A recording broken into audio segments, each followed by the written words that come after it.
Welcome to sunny San Diego for Gravity this season. This series of videos will bring you principle-driven strategies and techniques for the sports of swimming, biking, and running, kind of a triathlon theme.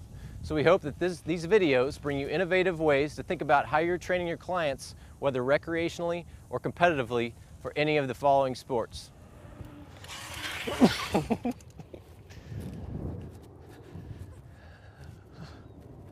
Nothing like a good bike ride in San Diego. And according to the U.S. Bike Retailer Association, there's over 64 million of us out there. Welcome to this segment where we're going to focus on biking or cycling, whichever you'd like to call it. Let me catch my breath for a moment from that long ride.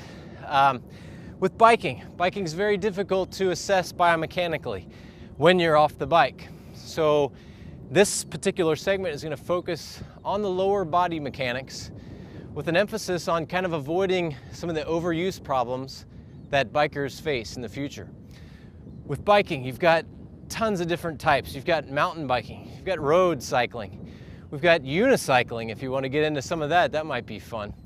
All of these different types of biking require a different amount of energy, different kinetics, different drivers, whether you're climbing or gliding or sprinting, whether you're standing, whether you're seated, in the saddle, out of the saddle.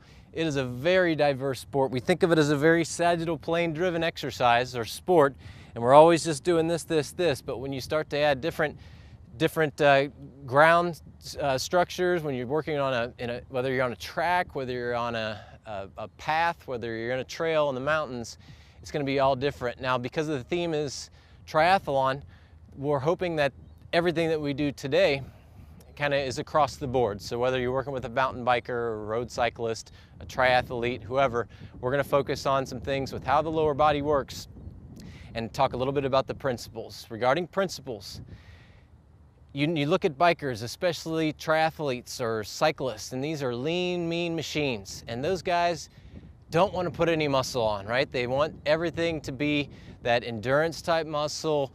Use oxygen, keep lean, stay lean, small, because the more you weigh, the more you got to pump up the hills.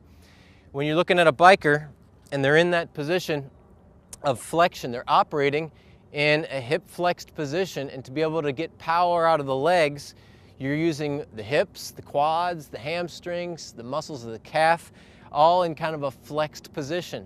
So over time, that can create problems with overuse. With regards to the power, we're going to focus on developing power, but also go into some activities where we get out of that sagittal plane. We go over into the frontal plane, we get into the transverse plane and make little tweaks so that the body doesn't just adapt to one specific line or one specific pedal. Now we're talking about, we've got clips, we've got toe harnesses, you've got people who just ride without any of that. And your feet in the clips can be at different positions in that transverse plane. So we know there's lots of techniques. Use them if you got them. We're just going to focus in on trying to keep our athlete or our client healthy so they can enjoy the sport of bicycling over the lifetime. So if we're going to develop power in the legs, and we're going to get the proprioceptors fired up, and we're going to get an eccentric lengthening, we're going to start off with a cyclist. We need a cyclist. Guess what? It's Nicole again. She is our super athlete. Now what Nicole's going to do is we're going to go into some reverse lunges. You know the reverse lunge? It's all we're going to do is tweak it a little bit to make it a little bit more like a biking lunge. So what she does is we'll start with the nice low incline. And the thing is here to try to, our functional knee is going to be the knee that's the right foot that's on the ground. And what Nicole is going to do is she's kind of going to bring your weight a little bit more forward. She's going to just go through a couple lunges, but really kind of get a rotary motion of that knee so that we get the calf eccentrically lengthened, we get the quad, the glutes eccentrically lengthened, and even the hamstrings with her. She's got a little bit of lordosis that helps to lengthen the hamstring. So we know the lunge.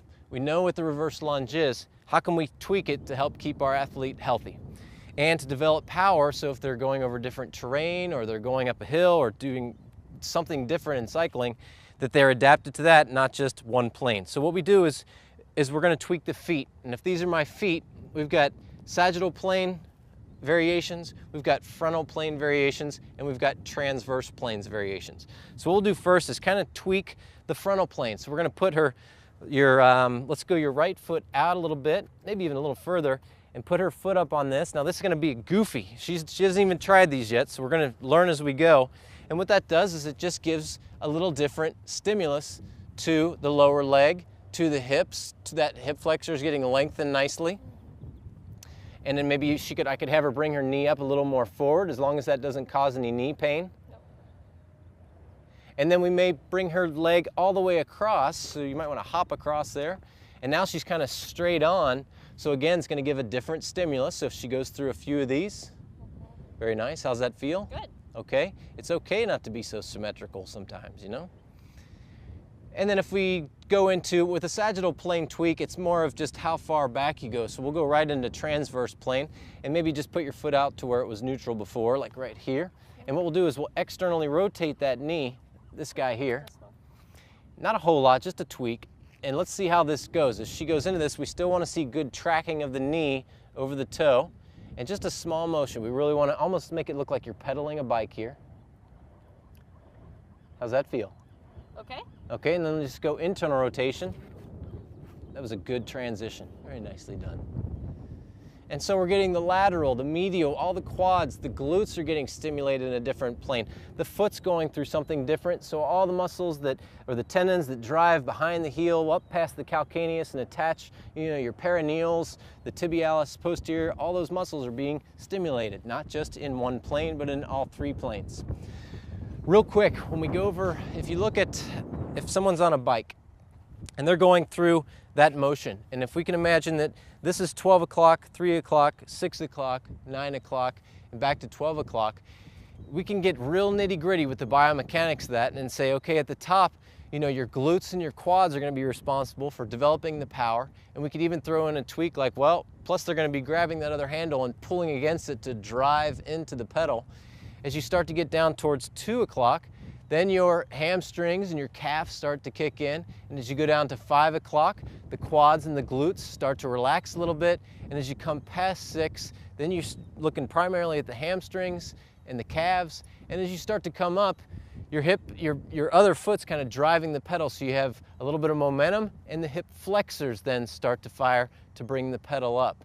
So if you want to take a look at that lunge and figure out where it is you want to focus on, if you're looking at, I want to focus on the downstroke or the down pedal, or I want to focus on getting my client to get that pull to bring the pedal up to assist the other leg in driving the pedal down, you can get real tricky with that. You can use a medicine ball, you can pre-position in a certain position, you can have all types of fun with that, but we'll end up spending a month on that. So we're going to go into our next exercise, which is we're going to focus in on the calf. And for that, I'm going to place the telescoping squat stand on the lower base of the GTS.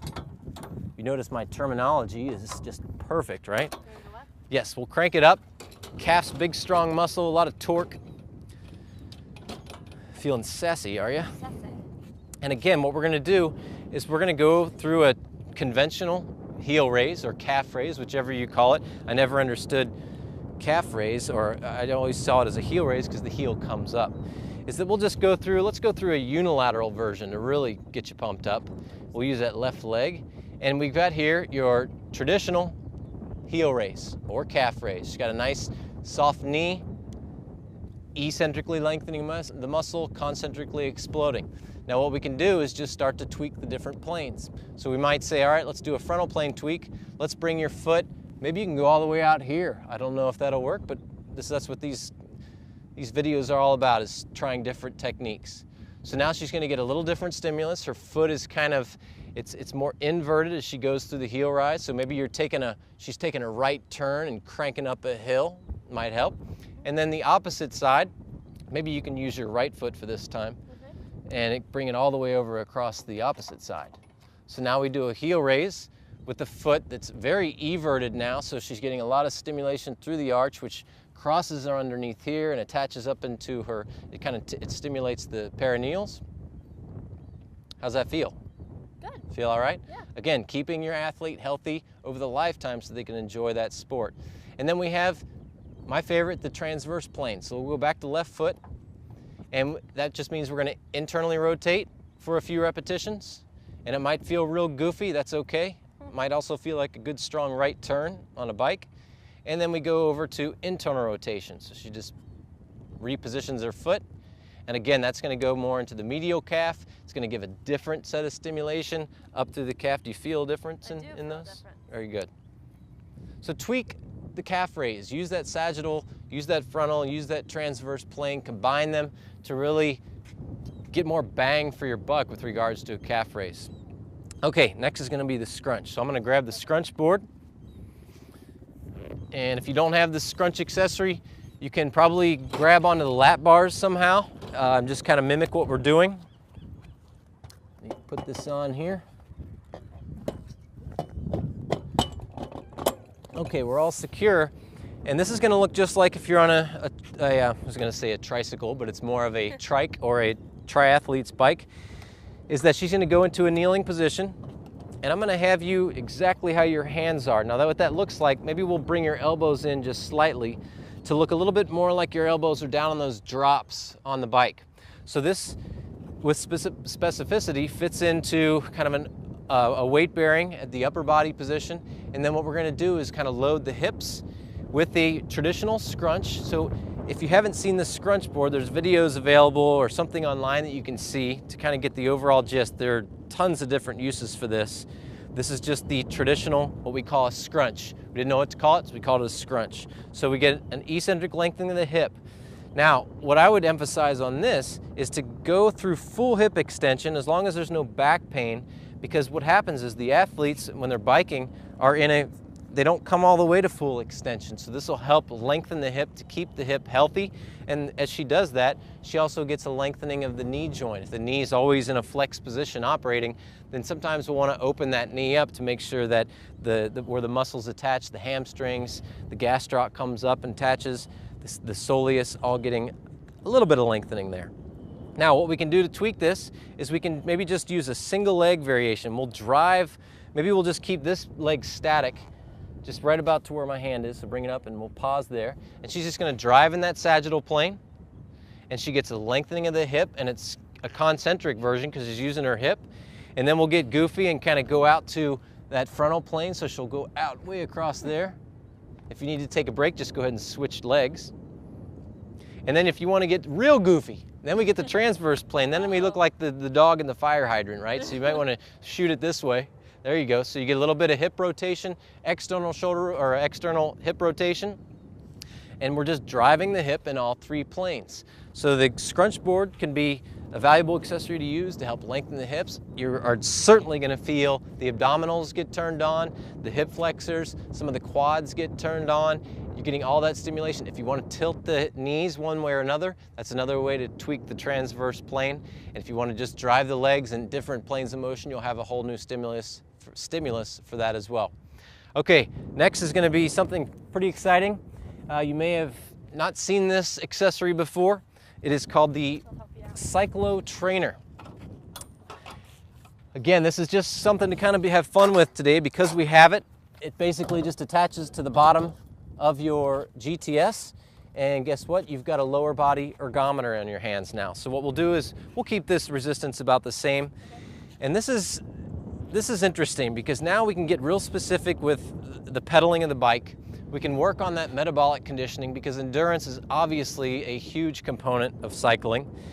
And we can work in a flex position. So the cool thing with this is that she can bring the glide board down and work in a flex position, or she can go all the way up and work to where she gets more hip and knee extension throughout that movement. You've got different resistance on here. You can go for time. And what I like to do when I'm working with this particular accessory, the Cyclo Trainer, is I like to fluctuate from low to high, low to high. So it almost mimics where you go, if you look at how the body is, if you were to imagine she's on a bike, it's almost like she's standing, kind of climbing or sprinting. So it's almost like standing on a bicycle and pedaling. So it's a little bit different, but you're getting that rotary motion, you're getting good healthy hip movement, good healthy knee movement, and you'll see that even her, we can change the driver pushing her heel down to get a little lengthening of the hip. And she's even doing cool things like internally rotating her feet, externally, you can't go too external or you start hitting the Cyclo Trainer. But there's all kinds of variations with this. The resistance can be changed. We can do interval type of training where she sprints and then she goes through a nice long endurance phase. And it's a nice way to get more specific with the cyclist. Again, the emphasis with this whole video is to keep your client healthy, to avoid overuse problems that some bikers face down the road, and to keep them moving so they can enjoy the sport of cycling or biking or mountain biking or even unit cycling over the lifetime.